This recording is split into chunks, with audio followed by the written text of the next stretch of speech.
All right, back to it. Page 1, part 2. Find the length of the missing side using the Pythagorean theorem. All right. So we've already done it a couple times, but just for, I don't know, because I want to, we're going to write it up top. A squared plus B squared equals C squared. Right? That is your Pythagorean theorem. C squared is your hypotenuse. Doesn't really matter where A and B are as long as they're the two legs. All right, so if we just look at this one, the setup goes as follows. X plus 1 squared plus x squared equals x plus 9 squared. All right, so here's what I'm going to do. X plus 1 squared. Do not be the kid that makes this mistake. What does a square mean? All right, a square means to multiply something by itself. All right, so we have x plus 1 times x plus 1. This is a double distribute, kind of in disguise. If you don't do this, you're likely to make that mistake. So we're going to have x squared plus x plus another x plus 1. So we have x squared plus 2x plus 1. All right, so that first one is, whoa. All right, that first one turns into x squared plus 2x plus 1. And then don't forget about the second x squared on there. So plus x squared. That equals, let's do it again with the x plus 9 squared. All right, so we have x plus 9 squared. Again, that's x plus 9 times x plus 9. All right, that gives us x squared plus 9x plus another 9x plus 81. So that gives us x squared plus 18x plus 81. All right. Do not be the kid that writes x squared plus 81. That's wrong. Just don't do it. All right. So on the second one here, we have x squared plus 18x plus 81. All right. This is a factoring problem. So there's a lot going on here. There's what, 7 terms all in all?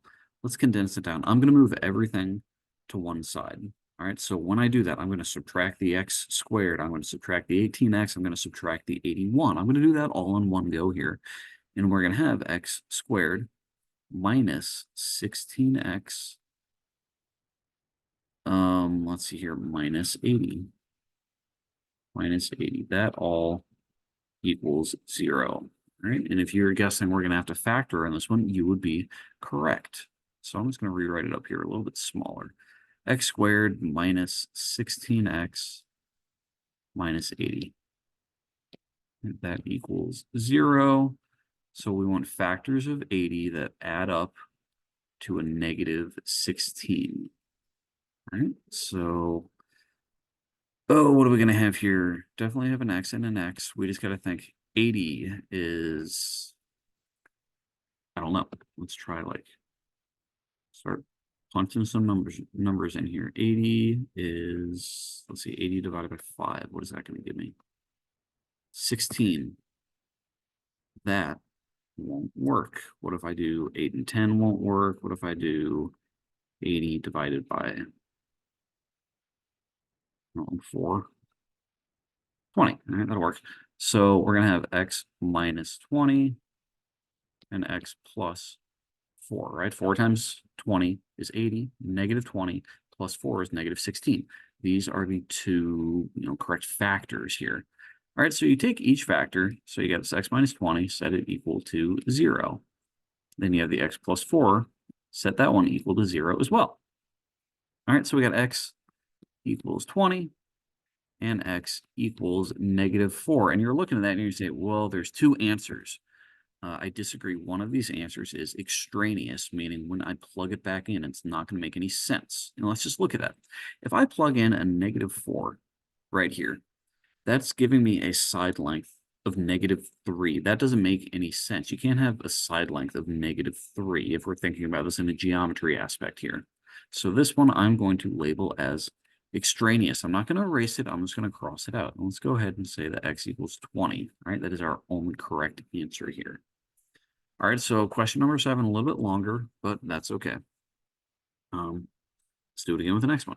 All right, so we have x plus 3 squared, right? That's one of our legs, x plus 3, plus 5 squared equals x plus 4 squared. All right, I'm not going to go over this one in detail again, but it's going to be the same process as the one on number 7.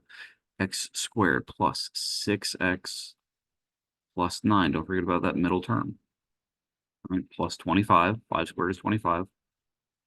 Equals x squared plus 8x plus 16.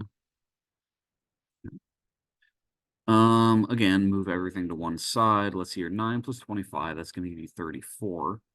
The x squareds, here, let's just do this. The x squareds end up canceling, so we don't have to factor in this one. So that's kind of nice. So let's see here. I'm not going to skip any steps. We have 6x plus 34 equals 8x plus 16. All right, I'm going to subtract the 6x from both sides. So subtract the 16 from both sides. So we're going to end up with the 2x on the right side, and then 34 minus 16. I think that is 18. I think that's our answer. Divide both sides by 2. You're going to get x equals 9 here. Let's see, 18 plus 16. Okay, yeah, that's correct. All right, so x is 9 in this case. All right. Next one, find these 6 trig ratios given the triangle. Now, look at this triangle. We only have 2 of the sides. We need to figure out that third side here. How do we do it? Just how we did the last 2. All right, Pythagorean theorem. So we know 8 squared plus x squared equals 9 squared. 64 plus x squared equals 81. X squared subtracted over, I don't know what that is. That's going to be, what's that, 17 maybe? All right, x squared is 17. So x equals the square root of 17. All right, so I'm going to write that in blue over here. All right, square root of 17. Now, before I do anything, I'm going to label all of my stuff. Here is my theta, right? This Greek letter, it kind of looks like a circle with a dash through it. This is my theta, all right? Now, that tells you where the opposite side is. It's across from the triangle. So I'm going to label this as my opposite side. The hypotenuse is always going to be opposite of the 90-degree angle, all right? The longest side is your hypotenuse, and then the one that's just kind of the oddball out, the left one that's left over, is your adjacent. All right, so here we go. Let's start filling them in. The sine is the ratio is the opposite divided by the hypotenuse. So this one gives us the square root of 17 divided by 9. The cosine is the adjacent over the hypotenuse, 8 divided by 9. And then your tangent is your opposite over your adjacent. So square root of 17 over an 8, right? Those are kind of the 3 original trig functions we have. And then we introduce these new ones, the cosecant, the secant, and the cotangent. Those are just the reciprocals of the original 3. Remember, a reciprocal, just flip that fraction upside down. So the cosecant is the reciprocal of sine. So I'm going to take that 17/9, flip it upside down. All right, so your cosecant turns into 9 over the square root of 17. But of course, we don't like that 17 on bottom. So rationalizing this, we're going to have 9 times the square root of 17 all over a normal 17. All right, luckily the secant, that's easy. That's just 9/8, nothing extra to do on that one. And then the tangent here turns into 8 over square root of 17, which is going to give us, what do we got? We got 8 square root of 17 over a normal 17. All right, and that one's done. Number 11, same exact process. Let's just do it again. All right, so this, I'll call that variable, whatever letter you want. It does not matter, but that is the hypotenuse now. So we have to keep that in mind. So our equation for this one, for the Pythagorean theorem, a little bit different. All right, so we have 12 squared plus 35 squared equals x squared. The variable we're looking for is the hypotenuse, so that's why it's on its own side of the equation. All right, now I have no clue what this is. So 12 squared, that's 144. I know that one, but I don't know what 35 squared is. So I'm just going to square them, add them together, punch that all into my calculator. 1369. I don't know if that's a nice number or not. So what I'm going to do before I try to break it down is I'm just going to throw the whole thing into my calculator first. And I see that it is. That is a 37. That's going to make life a lot easier. All right. So we have all three sides. Just fill them in. All right. So we know we have our theta. So this means our 12 is the opposite.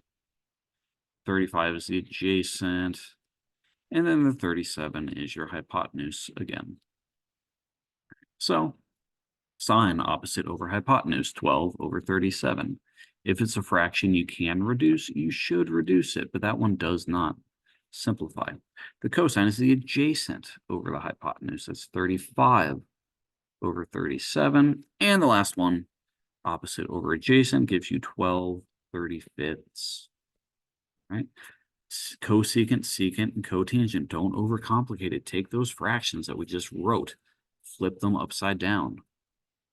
I guess the one thing that we do have to be careful of is just making sure that the correct co-functions and reciprocal functions are all matched together, right? So this one, cosine does go with the secant, so we are safe in just flipping this one upside down.